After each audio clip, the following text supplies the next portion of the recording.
Today, we're going to add a phone call voice effect to your audio, which is perfect for making it sound like a conversation over the phone. Let's dive right in. First, import your video or audio clip to the timeline. If your video has audio, tap on the video clip and select Extract Audio to separate the audio from the video. This will allow us to edit just the audio.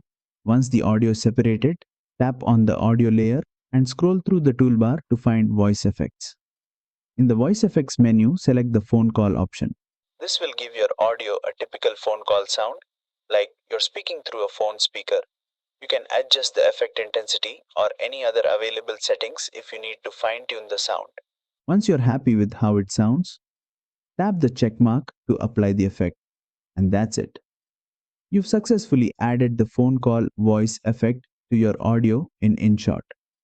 It's a simple and fun way to make your audio sound like a conversation over the phone. If this tutorial helped, make sure to like, share, and subscribe for more InShot editing tips and tricks.